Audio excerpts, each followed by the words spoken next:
Welcome to yet another episode of tales of Gemsy. ഇന്ന് എന്താണ് ഞാൻ നിങ്ങൾക്ക് വേണ്ടി കൊണ്ടുവന്നിരിക്കുന്നതെന്നല്ലേ, ജോലിയൊക്കെ കഴിഞ്ഞ് കോഫിയൊക്കെ കുടിച്ച് ഞാനിങ്ങനെ ഇരിക്കുമായിരുന്നു. അന്നേരം ഇന്ന് രാവിലെ ഞാനൊരു വ്യക്തിയോട് സംസാരിച്ചു. അവരോടുള്ള കോൺവെർസേഷനിൽ നിന്ന് ഇൻസ്പയർ ആയാണ് ഞാൻ ഈ വീഡിയോ ചെയ്യുന്നത്.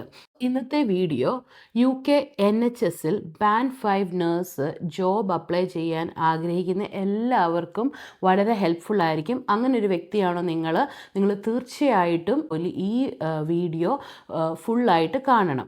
അപ്പം എവിടെയാണ് ജോലി സെർച്ച് ചെയ്യേണ്ടത്, അതിൻ്റെ ആപ്ലിക്കേഷൻ പ്രോസസ്സ് എങ്ങനെയാണ് സപ്പോർട്ടിംഗ് ഇൻഫർമേഷൻ എഴുതേണ്ടത് എന്നെല്ലാം ഇതിനകത്ത് ഞാൻ സ്റ്റെപ്പ് ബൈ സ്റ്റെപ്പായിട്ട് എക്സ്പ്ലെയിൻ ചെയ്യാം. ഇനി ആർക്കാണ് NHS ബാൻഡ് 5 ജോബ് എലിജിബിൾ എന്നൊന്നും അറിയാത്ത ആരും ഇല്ല. എങ്കിലും ഞാൻ പറയാം, NHSൽ ബാൻഡ് 5 എന്നത് UKയിൽ രജിസ്റ്റർ ചെയ്യുന്ന നഴ്സുമാർക്ക് വേണ്ടിയുള്ള എൻട്രി ലെവൽ ജോബ് റോളാണ്. ഒരു നഴ്സിൻ്റെ എൻട്രി ലെവൽ ജോബാണ്. അത് കഴിഞ്ഞ് ബാൻഡ് 6, ബാൻഡ് 7 അങ്ങനെയെല്ലാം ഉണ്ട്.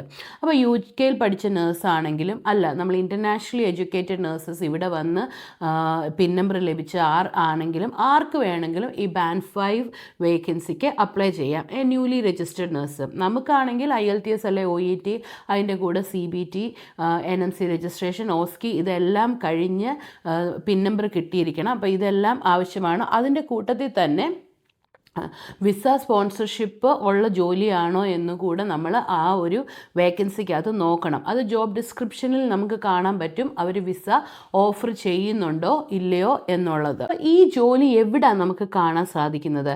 NHS ജോലികൾ ഏറ്റവും സേഫായി നമുക്ക് ഒഫീഷ്യലായി അപ്ലൈ ചെയ്യാനുള്ള സൈറ്റാണ് www.jobs.nhs.uk, അല്ലെങ്കിൽ ട്രാക്ക് ജോബ്സ് പോർട്ടലുണ്ട്, പിന്നെ ഹെൽത്ത് ജോബ്സ് UK എന്നും പറഞ്ഞുണ്ട്. ഇവിടെയൊക്കെയാണ് നമുക്ക് ഒഫീഷ്യലായിട്ട് അവരുടെ ജോബ്സ് കാണാനുള്ളത്. കുറച്ച് ട്രസ്റ്റുകൾ അവരുടേതായിട്ടുള്ള ഇൻട്രാനെറ്റ് സൈറ്റിൽ ജോബ് പോസ്റ്റ് ചെയ്യാറുണ്ട്. അതുകൂടാതെ ഇപ്പം നിങ്ങൾ ഗൂഗിളിൽ ബാൻഡ് 5 നേഴ്സ് ജോബ് NHS എന്ന് പറഞ്ഞ് സെർച്ച് ചെയ്താൽ, അതായത് UK റീജിയൻ ചേർത്ത് ടൈപ്പ് ചെയ്ത് സെർച്ച് ചെയ്യുമ്പോൾ അവിടെ നമുക്ക് ഈ വേക്കൻസീസ് കാണാൻ പറ്റും. ഒരു വേക്കൻസി നമ്മൾ നോക്കുമ്പോൾ അതിനകത്ത് ഏറ്റവും കൂടുതൽ നമ്മൾ നോക്കേണ്ടത് job description and the criteria, അത് മനസ്സിലാക്കണം. നമ്മളൊരു ജോബ് ഡിസ്ക്രിപ്ഷൻ വായിക്കുമ്പോൾ അതിനകത്ത് എസെൻഷ്യൽ ക്രൈറ്റീരിയ എന്നുണ്ട്, ഡിസയർ ക്രൈറ്റീരിയയും ഉണ്ട്. എസെൻഷ്യൽ ക്രൈറ്റീരിയ പോലെ തന്നെ ഡിസയർ ക്രൈറ്റീരിയയും ഇമ്പോർട്ടൻ്റ് ആണ്. അതിലൂടെ നമ്മളുടെ ക്ലിനിക്കൽ എക്സ്പീരിയൻസ് എങ്ങനെ മാച്ച് ചെയ്യാം എന്നാണ് നമുക്ക് നോക്കേണ്ടത്. അതാണ് നമ്മൾ ചിന്തിക്കേണ്ടത്. സോ എസെൻഷ്യൽ ക്രൈറ്റീരിയ ലിസ്റ്റ് ചെയ്തിരിക്കുമ്പോൾ ഇപ്പം ഒരു 10 ആപ്ലിക്കേഷൻ ഉണ്ടെങ്കിൽ 10 ആപ്ലിക്കൻസും എസെൻഷ്യൽ ക്രൈറ്റീരിയാസ് എല്ലാം മീറ്റ് ചെയ്യുന്നതാണെങ്കിൽ അതിൻ്റെ കൂട്ടത്തിൽ ഡിസൈഡ് ക്രൈറ്റീരിയയിൽ പറഞ്ഞിരിക്കുന്ന കാര്യങ്ങളും കൂടെ നിങ്ങൾക്കുണ്ടെങ്കിൽ നമുക്കവിടെ പ്രയോറിറ്റി കിട്ടും. അതുകൊണ്ട് നമ്മൾ എസെൻഷ്യൽ ക്രൈറ്റീരിയയും ഡിസൈഡ് ക്രൈറ്റീരിയയും രണ്ടും നോക്കി നമ്മൾ ചിന്തിക്കണം എന്താണ് നമ്മൾ ഈ ആപ്ലിക്കേഷനിൽ എഴുതാൻ പോകുന്നത് എന്നുള്ളത്. ഇനി ജോബ് കണ്ടു, ഇനി അപ്ലൈ ചെയ്യുന്നത് എങ്ങനെയാണെന്നാണ് ഞാൻ പറയാൻ പോകുന്നത്. ആദ്യം നമ്മൾ സ്റ്റെപ്പ് ബൈ സ്റ്റെപ്പായിട്ട് എല്ലാ പ്രൊസീജിയറും ഞാൻ പറയാം. ആദ്യമായി നമ്മൾ ഈ പറഞ്ഞ NHS ജോബ് സൈറ്റ് ഞാൻ പറഞ്ഞല്ലോ, ജോബ്സ്, ഹെൽത്ത് ജോബ്സ് അല്ലെങ്കിൽ ഇപ്പോൾ ട്രാക്ക് പോർട്ടൽ, ഈ സൈറ്റിലൊക്കെ നമ്മൾ രജിസ്റ്റർ ചെയ്യണം. നമ്മുടെ പ്രൊഫൈൽ ഡീറ്റെയിൽസ്, നമ്മുടെ ക്വാളിഫിക്കേഷൻ, നമ്മുടെ വർക്ക് ഹിസ്റ്ററി എല്ലാം എടുത്ത് നമ്മൾ അവിടെ രജിസ്റ്റർ ചെയ്യണം.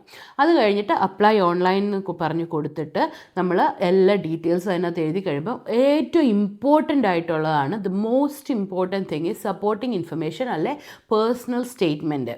ഒരു ഇൻ്റർവ്യൂസിന് ഷോർട്ട് ലിസ്റ്റ് ചെയ്യാനിരിക്കുന്ന ഒരു വ്യക്തി എന്നുള്ള നിലയ്ക്ക് എൻ്റെ അനുഭവത്തിൽ നിന്ന് ഞാൻ പറയും, നമ്മുടെ മുന്നിൽ ഒരു ആപ്ലിക്കേഷൻ വരുമ്പം കംപ്ലീറ്റ്ലി അനോണിമസ് ആയിട്ടാണ് ഈ ആപ്ലിക്കേഷൻ വരുന്നത്. ഇപ്പം എനിക്കറിയാവുന്ന ഒരു വ്യക്തി പോലും അപ്ലൈ ചെയ്യുവാണെങ്കിലും ഞാൻ ആ ആപ്ലിക്കേഷൻ മുന്നിൽ ഇരിക്കുമ്പോൾ അത് XOY ആണെന്ന് എനിക്ക് മനസ്സിലാകത്തില്ല. സോ നമ്മളൊരു ആപ്ലിക്കേഷൻ ഷോർട്ട് ലിസ്റ്റ് ചെയ്യുമ്പോൾ ടോട്ടലി ബേസ്ഡ് ഓൺ സപ്പോർട്ടിംഗ് ഇൻഫർമേഷനാണ്. നിങ്ങൾ ആ സപ്പോർട്ടിംഗ് ഇൻഫർമേഷനിൽ എന്താണോ എഴുതിയിരിക്കുന്നത് അത് വെച്ചിട്ട് നമ്മൾ എസെൻഷ്യൽ ക്രൈറ്റീരിയയും ഡിസൈഡ് ക്രൈറ്റീരിയയും ഉണ്ടോ എന്ന് നോക്കി സ്കോറിംഗ് ബേസ് ചെയ്താണ് ഒരു വ്യക്തിയെ നമ്മൾ ഷോർട്ട് ലിസ്റ്റ് ചെയ്യുന്നത്. അങ്ങനെ ഷോർട്ട് ലിസ്റ്റ് ചെയ്തതിന് ശേഷം മാത്രമേ നമ്മൾക്ക് ആ വ്യക്തിയുടെ പേഴ്സണൽ ഡീറ്റെയിൽസ് കിട്ടത്തുള്ളൂ. കാരണം ഇൻ്റർവ്യൂവിന് വിളിക്കാൻ വേണ്ടി പേഴ്സണൽ ഡീറ്റെയിൽസ് കിട്ടത്തുള്ളൂ. അപ്പോൾ സപ്പോർട്ടിംഗ് ഇൻഫർമേഷൻ എഴുതുമ്പോൾ നമ്മൾ ഇൻക്ലൂഡ് ചെയ്യേണ്ടത് എന്തൊക്കെയാണെന്ന് വെച്ചാൽ, നമ്മൾക്ക് ഈ ജോലി ചെയ്യാൻ മോട്ടിവേഷൻ എന്താണ് അത് നമ്മൾ എഴുതണം. എന്താണ് നമ്മളെ ഇതിലേക്ക് മോട്ടിവേറ്റ് ചെയ്യുന്നതെന്ന്. അതുപോലെ തന്നെ നമ്മുടെ ക്ലിനിക്കൽ സ്കിൽസും സോഫ്റ്റ് സ്കിൽസും അതിനകത്ത് നമ്മൾ ഇൻക്ലൂഡ് ചെയ്യണം. അതുപോലെ തന്നെ കുറച്ച് കീ വേർഡ്സ് ഒക്കെ യൂസ് ചെയ്യണം. ടീം വർക്ക്, കമ്പാഷൻ, അതുപോലെ തന്നെ NHSൻ്റെ വാല്യൂസ്, അതത് ട്രസ്റ്റിൻ്റെ NHS കോഡും വാല്യൂസും നോക്കിയിട്ട് NHSൻ്റെ വാല്യൂസ് എന്നിവ നമ്മൾ അതിനകത്ത് ഇൻക്ലൂഡ് ചെയ്യണം. അതുപോലെ തന്നെ നമ്മുടെ രജിസ്ട്രേഷൻ സ്റ്റേറ്റസും പിന്നിൻ്റെ സ്റ്റേറ്റസും നമ്മൾ അതിനകത്ത് എഴുതണം. പക്ഷേ ഞാൻ പലപ്പോഴും കണ്ടിട്ടുണ്ട് നമ്മുടെ ആൾക്കാരുടെ അറിവില്ലായ്മ കൊണ്ടായിരിക്കും CV എടുത്ത് കോപ്പി പേസ്റ്റ് ചെയ്യും. ഒരിക്കലും നമ്മൾ CV കോപ്പി പേസ്റ്റ് ചെയ്യരുത്. ആ CVയിലുള്ള കാര്യങ്ങൾ എന്തെന്ന് നമ്മൾ ഓപ്പണായിട്ട് പറയുക. അപ്പം അതിനകത്ത് ആ ജോബ് ഡിസ്ക്രിപ്ഷനെ മാച്ച് ചെയ്ത്, അപ്പം നമ്മൾ ഒരു ജോലിക്ക് അപ്ലൈ ചെയ്യുന്ന സെയിം സപ്പോർട്ടിങ് ഇൻഫർമേഷൻ ആയിരിക്കണമെന്നില്ല അടുത്ത ജോലിക്ക് വെക്കുന്നത്. You have to tailor your supporting information based on the job description. So നമ്മൾ വൺസ് ഈ ആപ്ലിക്കേഷൻ സബ്മിറ്റ് ചെയ്ത് കഴിയുമ്പോൾ റെഫറൻസും കാര്യങ്ങളും എല്ലാം വെക്കണം.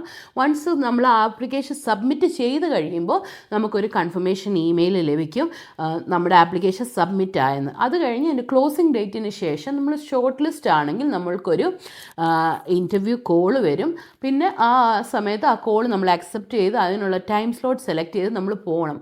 പിന്നെ നമ്മൾ ഇതിന് പോകുമ്പം നല്ല ഔട്ട്ഫിറ്റ് ഇട്ട് പോകണം. ടീംസിലാണ് ഇൻ്റർവ്യൂ എങ്കിലും ഫേസ് ടു ഫേസ് ആണ് ഇൻ്റർവ്യൂ എങ്കിലും നമ്മൾ നല്ല ഔട്ട്ഫിറ്റ് ഇട്ടിട്ട് പോകണം. എനിക്കറിയാവുന്ന ചില വ്യക്തികളുണ്ട് എല്ലാ ഇൻ്റർവ്യൂസിനും ചുരിദാറൊക്കെ ഇട്ടുകൊണ്ട് പോകുന്നത്. എന്താ പറയുന്നത്, നമ്മൾ ജീവിക്കുന്ന രാജ്യത്തിൻ്റെ കൾച്ചറിൽ നമ്മൾ നിൽക്കണം. സോ ഇവിടുത്തെ കൾച്ചറിൽ സ്മാർട്ട് ഫോർമൽസിൽ തന്നെ നമ്മൾ ഇൻ്റർവ്യൂവിൽ പോകണം. ഇനി ഇൻ്റർവ്യൂവിൽ ഞാൻ ചുരുക്കമായിട്ട് കുറച്ച് ടിപ്സ് പറയാം. ഏതൊരു ക്വസ്റ്റ്യൻ ചോദിച്ചാലും നമ്മൾ സ്റ്റാർ മെത്തേഡ് ഫോളോ ചെയ്യണം. അതായത് സിറ്റുവേഷൻ, ടാസ്ക്, ആക്ഷൻ, റിസൾട്ട്. ഈ മെത്തേഡ് ഫോളോ ചെയ്ത് വേണം നമ്മളൊരു ആൻസർ ചെയ്യാൻ. അതുപോലെ തന്നെ നമ്മൾ ആൻസർ ചെയ്യുന്ന എല്ലാ ആൻസേഴ്സിനും നമ്മുടെ ഒരു റിയൽ ടൈം എക്സ്പീരിയൻസും കൂടെ നമ്മൾ അതിനകത്ത് ഇൻക്ലൂഡ് ചെയ്യണം. പിന്നെ conflict handling, time management, team work എന്നിവയെക്കുറിച്ചൊക്കെ വായിച്ചിട്ട് പോകണം. അതിനെക്കുറിച്ചൊക്കെ ക്വസ്റ്റ്യൻസ് ചോദിക്കാൻ ചാൻസസ് ഉണ്ട്. പിന്നെ പ്രാക്ടീസ് ക്വസ്റ്റ്യൻസ്, ഇൻ്റർവ്യൂവിന് മുന്നേ നമ്മൾ ക്വസ്റ്റ്യൻസൊക്കെ പ്രാക്ടീസ് ചെയ്തുകൊണ്ട് വേണം പോകാൻ. അറിയത്തില്ലെങ്കിൽ മറ്റ് കൂടെ ജോലി ചെയ്യുന്നതോ അല്ലെങ്കിൽ നമുക്കറിയാവുന്നതായിട്ട് ഓൾറെഡി NHS ജോലി ചെയ്യുന്ന ആരോടെങ്കിലും ചോദിക്കണം what sort of questions they could ask എന്ന്. അതുപോലെ തന്നെ ഒരു ഇൻ്റർനാഷണൽ നേഴ്സിന് വേണ്ടിയുള്ള എക്സ്ട്രാ ടിപ്സൊക്കെ എന്തൊക്കെയാണെന്ന് പറഞ്ഞാൽ, നമ്മൾ ഇൻ്റർവ്യൂവിന് ചെല്ലുമ്പം നമ്മൾ അവരോട് ഓപ്പണായിട്ട് പറയണം നമുക്ക് വിസ സ്പോൺസർഷിപ്പ് വേണം, അതിൻ്റെ അവൈലബിലിറ്റി ഉണ്ടോ. അതുപോലെ തന്നെ നിങ്ങൾക്ക് പിൻ നമ്പറിന് ഓസ്കിക്ക് വെയിറ്റ് ചെയ്യുന്നവരാണ് ചില ട്രസ്റ്റ് നമ്മളെ പ്രീ ഓസ്കി നേഴ്സായിട്ട് എടുത്ത് ട്രെയിനിങ് സപ്പോർട്ടും തരും. അപ്പോൾ നിങ്ങൾ ആ വേക്കൻസീസ് നോക്കുമ്പം അതെല്ലാം കറക്റ്റായിട്ട് നമ്മൾ നോക്കണം. അതുപോലെ തന്നെ നമ്മൾ ഒരു ആപ്ലിക്കേഷൻ വെക്കുമ്പോൾ നമ്മുടെ കറണ്ട് സ്റ്റേറ്റസ് എന്തുവാണെന്നുള്ളത് കറക്റ്റായിട്ട് അതിനകത്ത് മെൻഷൻ ചെയ്യണം. കാരണം നമ്മൾ ടയർ 4 ബാൻഡ് സ്റ്റുഡൻറ്റ് വിസയിലാണോ ഗ്രാജുവേറ്റ് വിസയിലാണോ എന്തുവാണെന്നുള്ളത് കറക്റ്റായിട്ട് നമ്മുടെ വിസ സ്റ്റേറ്റസ് നമ്മുടെ ആപ്ലിക്കേഷനിൽ മെൻഷൻ ചെയ്യണം. ആപ്ലിക്കേഷനകത്ത് ഒരു റോങ് ഇൻഫർമേഷനും കൊടുക്കല്ലേ. പിൽക്കാലത്ത് അത് അവർ സ്ക്രൂട്ടിനി ചെയ്ത് എന്തെങ്കിലും റോങ് ആണെന്നുണ്ടെങ്കിൽ ദേ കുഡ് ടെർമിനേറ്റ് യു. അപ്പം നമ്മളെല്ലാവരും ഒരു NHS ജോബിന് അപ്ലൈ ചെയ്യുമ്പോൾ ഫോളോ ചെയ്യേണ്ട പ്രോസസ്സാണ് ഞാനിവിടെ പറഞ്ഞത് ബ്രീഫായിട്ട്. ഇനി എന്തെങ്കിലും ഡൗട്ടുകൾ ഉണ്ടെങ്കിൽ നിങ്ങൾക്ക് കമൻസിൽ ചോദിക്കാം, ഞാൻ നിങ്ങൾക്ക് ക്ലാരിഫൈ ചെയ്യുന്നതായിരിക്കും. ഇനിയും അതിൻ്റെ സപ്പോർട്ടിങ് ഇൻഫർമേഷൻ്റെ ഒരു ഡീറ്റെയിൽ വീഡിയോ ഞാൻ ഉടനെ തന്നെ ഇടുന്നതായിരിക്കും.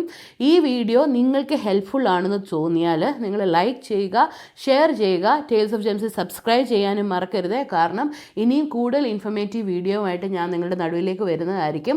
That's all for today. നമ്മളിനി വീണ്ടും കാണുന്നതിന് വരെ it's bye from me. By.